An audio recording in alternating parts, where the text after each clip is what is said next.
Hey everyone, I hope that you're all doing well. Today is the first day of Unit 2, so we have finished with Unit 1. At this point, I have provided feedback and a score for all of the work that has been submitted to me for Unit 1. So I did want to point out, if you see a 0 for your initial Twitter assignment, or if you see a 0 on the personal entry on the timeline, that means that I haven't seen those yet. Um, Specifically with Twitter, if you got a 0, that may mean that you posted some tweets but forgot the hashtag, that you may have set your account to private, so I wasn't able to find it, things like that. So please go double check those kinds of issues and send me your Twitter handle, or just, you can send me your Twitter handle via email, or you can mention me in a tweet. I'm at CNN Brandon on Twitter. And that way I'll find you there and give you credit for all of your work there. If you need help with the timeline assignment, please review the instructions that are embedded in the Unit 1 Learning module. Also, there is a video tutorial in the Timeline tab here in Blackboard.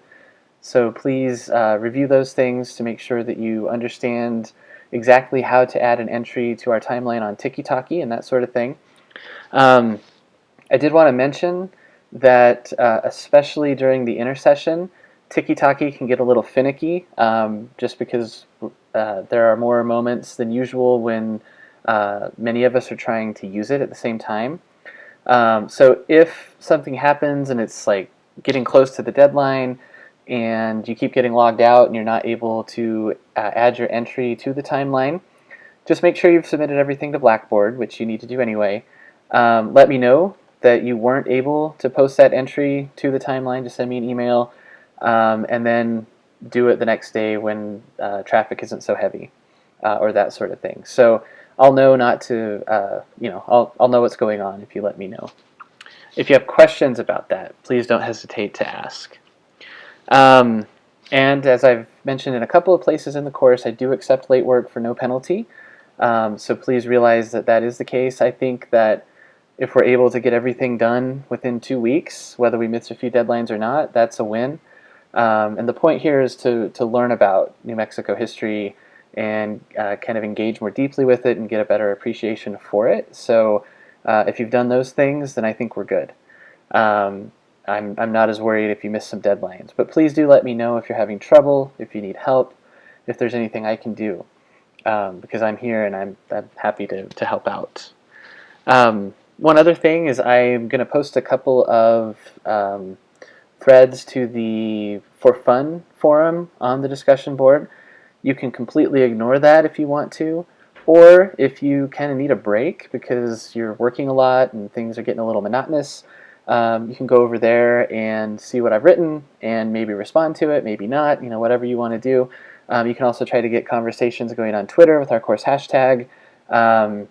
Again, just to kind of break things up, I found that working from home, I don't break up my day in the same way that I used to, and sometimes I just keep my head down and I keep working and I get into this sort of haze, and so it can be helpful to break things up in that way. So that's the purpose and the idea behind those.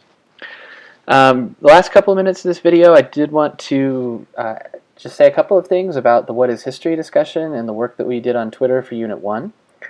I appreciate your comments on primary and secondary sources on Twitter, the examples that you shared. I've responded to everyone in one way, shape, or form, asked some of you follow-up questions and things like that, so please do respond if you're able to on those. There was someone outside of our class who was a historian as well, a medieval historian, that chimed in about primary and secondary sources, and I did add the course hashtag to that one, so give that a look, because primary and secondary sources can be a bit more complicated than we've tried to make them seem here in Unit 1. I tried to reduce things to kind of the most basic common denominator, but depending on the question you're asking, the situation, the context, there are a lot of sources that could be either primary or secondary. Newspapers often fall into that category. Textbooks can often fall into that category.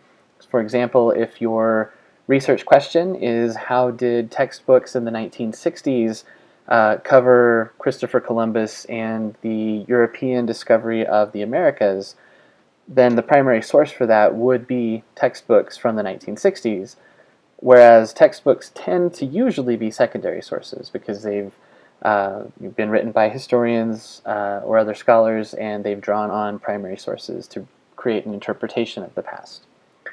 So just wanted to throw that out there, something to think about.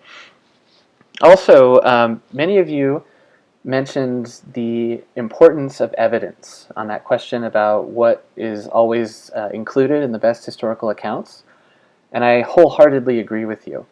I think that we need to take that a step further, though, because whereas most of us said evidence, there are only a few of us that mentioned perspective or interpretation. The thing about historical evidence is that it cannot speak for itself. It has to be interpreted for us to be able to understand it and see how it fits into a larger narrative. As humans, we like stories, we like storytelling, and history is a big part of that. We like to see how we fit into the larger scheme of things, how what has come before has shaped us or given us clues about who we can be, who we are, what may be to come. And so evidence is crucial in that. But in order for us to make evidence usable, it has to be interpreted. It has to be put into a certain framework. And so historical thinking is really important because it helps us to judge the best interpretations. History is based on argument because historians often look at the same sets of sources. Sometimes they find new evidence to bring into the conversation, but more often than not, it's about thinking of, well, wait a minute, in the past, there were these certain cultural assumptions that assumed that white people of white European heritage were somehow better or superior to people of different backgrounds, for example. That was big in the turn of the 20th century. And histories that were written then reflect that bias, that perspective, that lens. And so something to recognize is that all historical sources have bias. Sometimes we use that as like a dirty word or a bad word. We don't want the biased history. But all history is biased in one way, shape, or form. And so we need to figure out how and why that is the case.